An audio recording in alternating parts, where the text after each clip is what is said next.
Welcome everyone to the first La Liga Zone of 2020.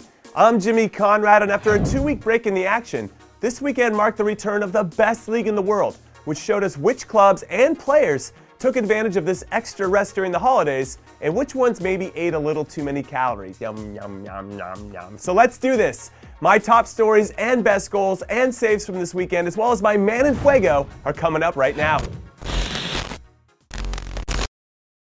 And now here are the best stories from this weekend in La Liga Santander, presented by Sling TV. And first up has to be the two clubs in Madrid, Real and Atletico, who were in second and third in the table respectively before the weekend started, both gaining points on league leaders and defending league champions Barcelona, after Barca could only get a 2-2 draw with the last place team in the league, Espanyol, in the Catalan derby. Yes, Real Madrid did the business away from home 3-0 against a very good Getafe team who'd only lost one league game at home all season. And Madrid did it with goals from some unlikely players, like Rafael Varane, their trusty center back who rarely scores. He had two, even though we could argue the first one kind of rolled off the back of the goalkeeper. But still, 2 goals is 2 goals, and as a former center back, I have nothing but respect for that. And then Luka Modric got one as well, which, okay, fine. He scores every once in a while, but not on a 2-versus-1 breakaway where Madrid's other holding midfielder, Fede Valverde, is the guy that's passing it to him. I mean, where did all the attacking players for Madrid go? I don't know.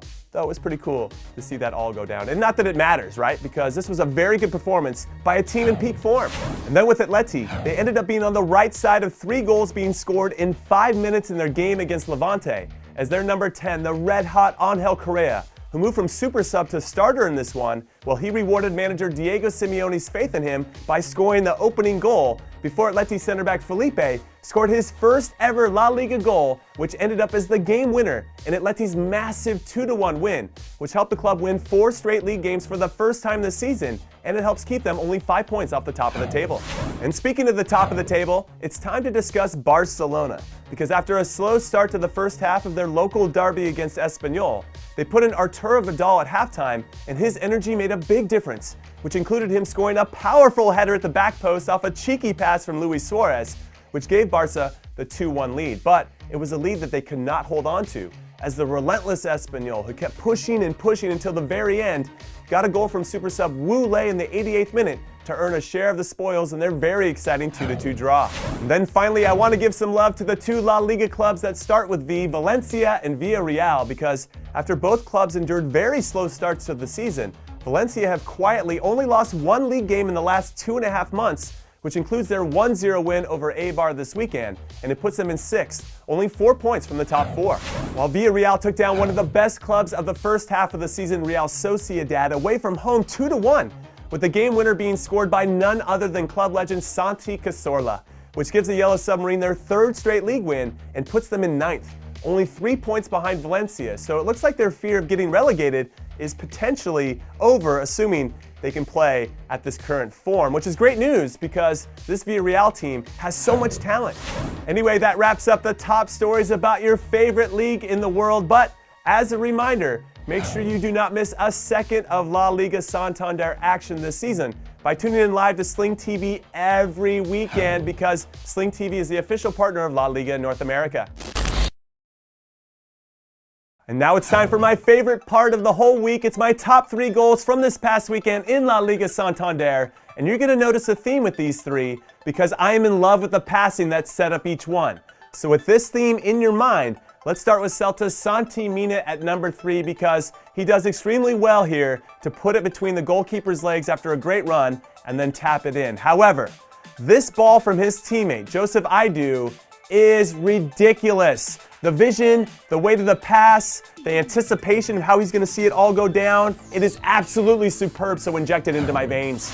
And then at number 2, it's Barcelona's Arturo Vidal, who slammed home this alley-oop at the back post against Espanyol with perfect heading technique. But for me, the outside of the foot pass by his teammate Luis Suarez is what makes this goal special, because Suarez picks up the ball in the box under a great deal of pressure, remains calm, and then drops a ridiculous dime right on Vidal's head, which proves yet again why Suarez is one of the best strikers in the world.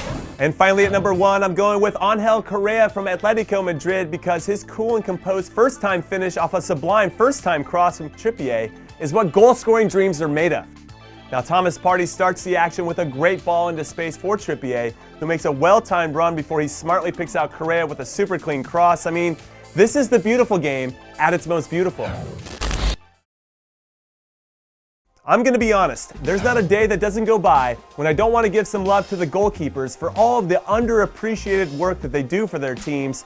So let's get to my top 3 saves of the week in La Liga Santander, starting at number 3 with Real Madrid's Thibaut Courtois, who made 2 world-class saves in the first half against Getafe to help preserve the clean sheet, which is his league-leading 9th clean sheet of the season. Now the big question is, which one of these 2 saves is better? I'm going with the first one. And then at number 2, it's Atletico Madrid's Jan Oblak, who used his big paw to come up with this ridiculous reaction save in the final minutes of Atleti's game against Levante, which helped Los Rojiblancos secure all 3 very valuable points in their 2-1 win. What a hero. And finally at number 1, I'm going with Real Valladolid's Jordi Masip, because sure, the save he makes on Leganes's Martin Braithwaite is pretty standard, right? He gets low while making himself as big as possible, but it's the timing of the save that matters, because if Braithwaite, who does extremely well here to skip past everyone by the way, if he scores here, then it's 3-1 Leganés with 30 minutes to go, but since he doesn't, it gives Valladolid a chance to get back in it, and they scored with 10 minutes left, and the game ended 2-2, which ends up making this save even more important. So way to go, Jordi. So like every week, it wasn't easy to choose my real MVP from match day 19, which is the halfway point of the La Liga Santander season, because, as per usual, there were so many world-class performances to choose from. But since he became the first Chinese player to ever score against Barcelona, which made his country very, very proud, as they should be, I'm going with Espanyol's Wu Lei, who came into the Catalan derby as a sub in the 74th minute for new Espanyol manager Abelardo, who used to play for Barcelona, by the way. And 14 minutes later, he scored the game-tying goal against the defending league champions in what might be Espanyol's best performance of the season.